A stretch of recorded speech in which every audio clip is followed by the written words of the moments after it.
Do you ever feel like maybe you're missing out on some success, that it's hard to keep the motivation going and your focus might be right out the window? Are there some dreams that you've given up on, or maybe you even stopped dreaming? Well, that can be one of the reasons why you feel like you're starving for success, because we're actually hardwired for setting goals, to be motivated, to go for something larger than what we are. But it is the experiences that we've had in our past, especially around people, that have stolen our focus, they've killed our motivation, and in some cases, they've destroyed our dreams. It's time to get it back. So I want you to keep that in mind as far as steal focus, kill motivation, destroy dreams, because we're going to talk about mismatchers that create mayhem, uh, antagonistic accusers that kill your motivation, and dream assassins that want to destroy your future, because you see through your memories. It takes training to see things as they actually are. And because the only time we experience growth is in our relationships with other people, if you've had that growth tainted, well, then it's going to be hard to keep moving forward because of the pain that you've experienced. You've probably heard me say this before. Got to give that pain a purpose for progress. So let's talk about the three types of people that you've experienced and what it is that you need to know, the steps that you want to begin to take to start that dreaming again. And it is so important this time of year. We're in a change of seasons. We're moving into spring into success. And whenever your subconscious mind experiences a change, it's like, okay, what do you want me to do? What new growth can take place? Or do we just need to continue on the decay cycle that we seem to be stuck in? And so let's move you forward with purpose. And that way, progress is so much easier to achieve. Okay, uh, these are the people that have caused problems with you and your dreams, your goals, the achievement that you wanted to go after. And again, you're starving. Maybe because you stopped dreaming. Okay, mismatchers that create mayhem. There are two types of people when it comes to goal setting, and one is known as matchers. They can see the big picture. They get excited about this vision. They want to make things happen. And then you have mismatchers. Mismatchers are the ones that are going to poke holes in what it is that you said you wanted to experience. Now, they are a needed component. What they do is definitely required once you put together strategies and tactics. Strategy is the overall plan, tactics are the steps to fulfill that plan. But you never want to invite a mismatcher into dream creation, because they'll kill it right at the very beginning. There was a time I thought I was in a relationship with a mismatcher. I was not. It was a dream destroyer. So just keep in mind that as we increase the intensity of them infecting us, it will include all these levels. So mismatchers always put things out of order. I'll give you an example. I had a dream years ago of doing some travel, getting an RV and just going out and seeing the country. Now, the person I was with at the time had done something kind of along those lines at one point, and they were like, you have no idea what problems are involved in this and the challenges you're going to have. and it was quite evident I wasn't going to do it with them. They are no longer in my life. So I had thought about, is this something that I want to explore? And then y'all know, if you've been in my world the last few months, I got my puppy Thor, and I'm like, he and I will hit the road. And then he came down, or he was diagnosed with idiopathic epilepsy, which means seizures of no known cause. And I'm like, my dream is out the window. Well, I have another visionary friend named Cindy. We all have to have someone in our life that can see the big picture for us when we can't see it for ourselves. And she reached out to me a couple of weeks ago and said, "Hey, RV show in town." Now, she has an RV. And she's like, "Let's go look. I want to see what's new out there." And the dream came back. By the way, that's one of the steps I'm going to be wrapping up with later on, is that the dreams survive no matter what's going on in your life. Sometimes, though, that they go into hibernation and they need an environment to begin to warm them back up. And for me, Cindy is that environment. So I was like, oh my gosh, yeah, it's coming back for me. But I know that I needed to do some additional investigating, and I'm a member of a group, several groups, Dogs with Epilepsy. And this is when I decided to go to authority figures. That's one of the boundaries. So you've got 4 different types of boundaries. One, hey, you got it. You don't need to know any other information. Second one is you're making a request of someone else on your level. And if they don't follow through with that request, there's consequences. Third one is you go to an authority figure and you ask for transfer of authority, transfer of power. What is it they know that you don't? That's what I do on these calls, on these videos, on this podcast, is I'm giving you a process and a system to be empowered for your own success. And then the fourth boundary is, hey, I've done all I can do. I'm not doing anymore, and I'm walking away from this situation. So I went to people who had authority, and I said, is there anybody else out here who travels this way with their epileptic dog? And if you do, what do I need to know that you know that I don't? And it was absolutely amazing. I was inundated with responses. Reactions are based on past pain. Responses are based on future impact. And I was inundated with responses of, yes, we do. We absolutely love it. And here's what you need to be aware of. And that gave me hope. Now, we can experience what's known as deferred hope. Deferred hope makes the heart sick because it's hope without any foundation, without any basis. We can hope things get better, but if nothing changes, then it's deferred hope. These people were giving me true hope because they were telling me these are the actions you need to have in place. Okay. Then I reached out to a couple of groups that I had joined around RVs. And I said, okay, I'm thinking about doing, either this type of RV or this type of RV. What should I know that you know that I don't? And that's when Miss B showed up. No, really, that is the initial of her first name. And she just absolutely blew it out of the water. You have no idea what you're doing, what you're getting into. It's going to cost this, there's that going on.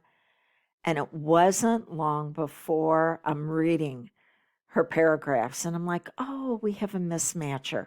See, I'm still in the dream phase. I am not in strategies and tactics. So while she is offering some information that might be of assistance, it's doing more to infect me. She is stealing my focus. Yeah, remember I said steal, kill, destroy? She's stealing my focus. Mismatchers always take things out of order. They want to create disorder. They want to stir it all up. Then I noticed how she answered some other people's questions, and people were like, why do you have to be so negative on everything? Now, keep in mind, mismatchers don't see themselves that way. They actually see themselves as a savior who's going to rescue you.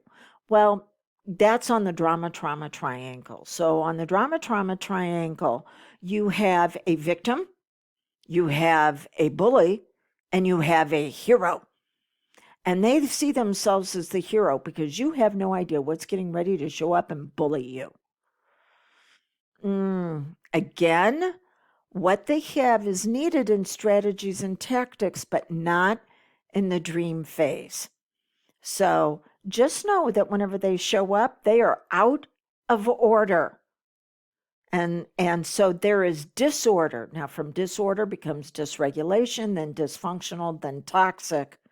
So just notice when it's happening. By the way, whenever I'm around somebody, something happens one time, I'm aware. It happens twice, I'm suspicious. It happens 3 times, and I know. Okay, so stealing focus, that's what mismatchers will do with the mayhem. Go to them when time is appropriate for setting your goals, but not in your dreams, not at the beginning. Then after that, you will have antagonistic accusers. These are the people that are going to show up and they want to manipulate you. I am not saying that they always are aware of what they're doing, but there is a reason why they want to kill your motivation. They might want to kill your motivation because you're making them uncomfortable on what they're not going for. They might want to kill your motivation because they feel like they're going to get left behind. They might want to kill your motivation simply because they like to fight. Antagonistic accusers will kill your motivation for your dreams by involving you in entanglement with them. They're going to push your buttons in such a way to where your focus is no longer on what it is that you want to experience. Instead, you have to defend yourself against them. I had somebody do this to me before, and they accused me of some things. And I went, okay, I'm not going to defend myself. That was it. I concluded. Now, remember how I said it happens once? Yeah, I'm aware it happens twice. Now I'm suspicious. Happens 3 times. Happened 3 times with this person. I gave them a chance to rectify the situation by telling them I did not feel safe. See, I wasn't going to play their game of accusing them of anything. I said, this is what I need. And they were not willing to step up to what I need. They decided to justify how they were fighting with, well, you needed to know this. Okay, duly noted. They antagonize you. They want you to not engage with them, but again, be entangled in the nets that they set. So just know that on the way of going and getting your dreams, if someone feels threatened by that dream, well, they can kill your motivation for it. This is one of the reasons why you want to look at, have they earned the right to know what your dreams are? Have they proven themselves over and over and over again to nurture and nourish those dreams? Or are there times when you're aware, you're suspicious, and now you know for sure? All right, they kill your motivation by creating confusion. Yeah, you're confused. Should I focus on my dream or should I be defending myself? Because you can't do both. So it's either going to be your dream or defending your right to that dream. And then you're wasting the energy on it. All right. The last category, the dream destroyers. These are the assassins. These are what I call cluster Fs because they cluster freak everything that they touch. They start by creating disorder. If that isn't enough, then they move into confusion. They have envy, they self-seek, and they do something known as creating strife. And strife is whenever they want to punish you for wanting to be your best. Oh, and that's scriptural, that with strife comes every evil work. You want to be healthy, and someone wants to punish you for that, they want to destroy. Now, why would they want to destroy your dream? Because in its place, they want to put a structure to where you work for them. You make life happen for them. You have to rely on them for certainty, rely on them for your choices, for your worth, for your validation. I'm going to tell you right now, that's the core four. Growth cannot happen in that because every goal you set isn't for accumulation of experiences or stuff. That's one of the steps we're going to get to in just a moment on your dreams. Every goal you set is for revelation of your next level of growth. That's the only reason why we set goals, is to give us a path, a journey that we're supposed to be enjoying. You're going to be on the journey longer than you are the destination. You are supposed to prosper in both the journey as well as the arrival. But they want you doing all of that for them. There is nothing that can be done about a cluster F. There is no known therapy that has yet been established that can assist them. You cannot save them. You cannot give them enough chances. The best thing that you can do is begin to look at how you can close the loop on that relationship before it becomes a noose around your neck. Okay, so now that we've looked at the reason why you stopped dreaming, you encountered people in these different areas that said, no, that they wanted to take down what you had and in its place put what they decided that you should be experiencing.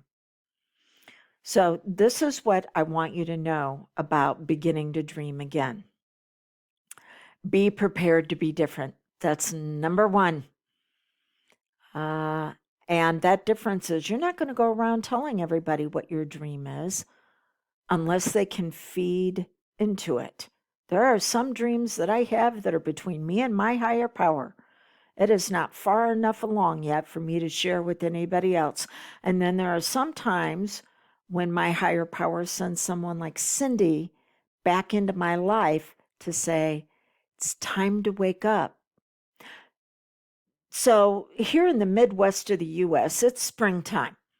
Winds are blowing hard. Why do they do that? The winds blow hard to wake the trees back up. See, during the winter, everything that was keeping the tree in survival mode was pulled into its core. But now it's time for growth. And so the winds blow so that the limbs move and it gets the sap flowing from the core, from the trunk, back out to the edges of the limbs, all the way to the tips, so the new growth can take place. There are some winds that have been blowing through your life that are trying to wake you back up to what's out there for you.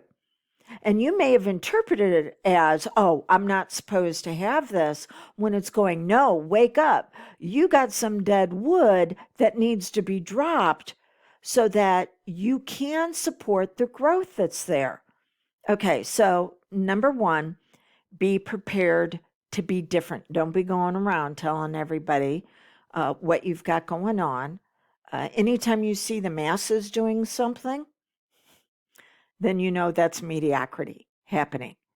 So you're now going to develop this and you're going to share it with those that have earned the right. Number two, it's not who you are in the dream, it's who you are to become. Again, that's the reason why we set goals. It's not for the accumulation, it's for the revelation and expression of us at our healthiest. Hey, I've set goals, and then on the journey there, I went, oh, you know what? This goal is no longer worthy of me. There's something even better that needs to be put in its place. Number three, these dreams are at a completely different level than what you're at right now. They're another dimension and they're requiring you to step up into it. But we got to look at the boundaries. Is this something that you've got because you've done it before? Or are there some requests that you need to make of others? Is there authority figures that you need to be working with? Or what is it that you need to walk away from and go, I can't take this with me to the next level? Number four, this dream is going to be a gift to someone else. That there's someone else in your life that is going to benefit from this experience, usually multiple people. So no, it's not just about you. And this is what's interesting. A lot of people say, well, you know, if I don't do it now, I'll get another chance. In the Bible, there's the book of Esther. And she was given an option to help save her people. And what came through was either you do it or God's going to find someone else to do it, but the universe ain't waiting. And it can be the same way with you. The universe is not going to wait for you to decide to step up when all the conditions are right. Because it's going to go, hey, we're going to go with who's ready to say yes right now.